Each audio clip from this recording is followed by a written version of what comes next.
Hello friends, स्वागत है आप सभी का एक बार फिर से हमारे अपने इस यूट्यूब चैनल पे।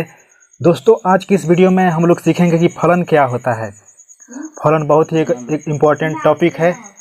तो चलिए आइए इस वीडियो की शुरुआत करते हैं। और शुरू करने से पहले आपसे रिक्वेस्ट रहेगा, यदि मेरे चैनल को आपने अभी तक सब्सक्राइब नहीं किया है तो नीचे लाल कलर में सब्सक्राइब का बटन होगा, चैनल को ज़रूर सब्सक्राइब कर लीजिएगा ताकि आने वाले जितने भी महत्वपूर्ण वीडियोज़ हैं उसका नोटिफिकेशन आपको समय पर मिलता रहे। तो चलिए आइए इस वीडियो की शुरुआत करते हैं। जैसे कि आपको समझना है कि फलन क्या होता है, तो हम यहाँ पर जैसे कि लिखे हैं, समझिएगा ध्यान से। फलन की डेफिनेशन क्या होता है। यदि ए और बी दो अरिक्त समुच्चय हों, यदि ए और बी दो अरिक्त समुच्चय हों, और यहाँ पर दिया है अरिक्त समुच्चय। अरिक्त समुच्चय का मतलब क्या हुआ? नॉन एम्प्टी सेट, मतलब ऐसा समुच्चय जो खाली ना हो। ठीक है। यदि ए और बी दो अरिक्त समुच्चय हो एवं एफ एक नियम हो जिसके आधार पर समुच्चय ए के प्रत्येक अवयव x के संगत समुच्चय b में एक अद्वितीय अवयव y मिलता है, तो नियम f को a से b में एक फलन कहते हैं। मतलब ये हुआ कि दो अरिक्त समुच्चय दिया हुआ है। ठीक है, दो अरिक्त समुच्चय दिया हुआ है और f एक नियम हो जिसके आधार पर समुच्चय a के जितने भी अवयव हैं, मान लीजिए कि समुच्चय a के अवयवों की संख्या x है, x समुच्चय a का अवयव है और उसका समुच्चय b में एक अद्वितीय अवयव मिलता है, मतलब सिर्फ एक और एक इमेज मिलता है, जिसको मान के चलते हैं कि y इमेज मिलता है, तो f को a से b में एक फलन कहते हैं। ठीक है।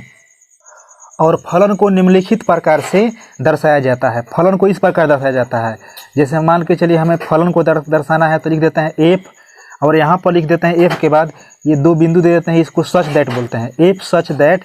इसको हम लिखते हैं a टेंस टू b, जिसमें a क्या है? एक समुच्चय है, b क्या है? b भी एक समुच्चय है, दोनों अरिक्त समुच्चय हैं। ठीक है ना। तो f such that a tends to b फलन, इसके द्वारा फलन को दर्शाया जाता है। या इसको हम लोग ऐसे भी दर्शा सकते हैं, कैसे? तो a टेंस टू b लिख सकते हैं और यहाँ पर हम लिख सकते हैं f। मतलब क्या हुआ कि a से b में एक फलन है। तो आप देख सकते हैं फलन को इस प्रकार दर्शाया जाता है। और इसमें जो दिखाई दे रहा है ये एक इमेज बनता है। दो अरिक्त समुच्चय दिया रहता है तो ए के जो इमेज होते हैं उसको क्या कहते हैं, अभी आपको मैं समझा देता हूँ कि प्रांत और सहप्रांत और परिसर क्या होता है। ए के जो इमेज होते हैं इसको क्या कहते हैं? प्रांत कहते हैं। और बी में जितना भी इमेज बनता है, ए का जितना भी इमेज बनता है उसको परिसर बोलते हैं। और बाकी जो एलिमेंट बच जाता है, पूरा बी का जितना भी एलिमेंट होता है उसको सहप्रांत कहा जाता है। ठीक है।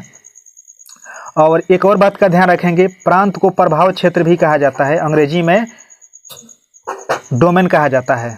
ठीक है। अब इमेज के द्वारा मैं आपको समझा देना चाहता हूं, जैसे कि आप समझिएगा, तो समझिएगा फिगर के द्वारा मैं आपको समझा देना चाहता हूं। जैसे मान लीजिए कि ए में ये जो दिखाई दे रहे हैं, ए के अवयव हैं 1 2 3 और बी के अवयव हैं 1 4 6 9। अब इसमें अब एक का रिलेशन हम कर देते हैं 1 से, 2 का रिलेशन 4 से, 3 का रिलेशन 9 से कर देते हैं। तो इसमें ये जो रिलेशन बन रहा है इसी को क्या कहते हैं? फलन कहते हैं, और इसको f चौरा दर्शाया जाता है। अब इसमें आप देख सकते हैं a में जितने भी एलिमेंट हैं सब का b में इमेज बन रहा है। अब फलन का भी डेफिनेशन यही है कि a के प्रत्येक अवयव का b में एक इमेज होना चाहिए, तभी वो फलन कहलाएगा।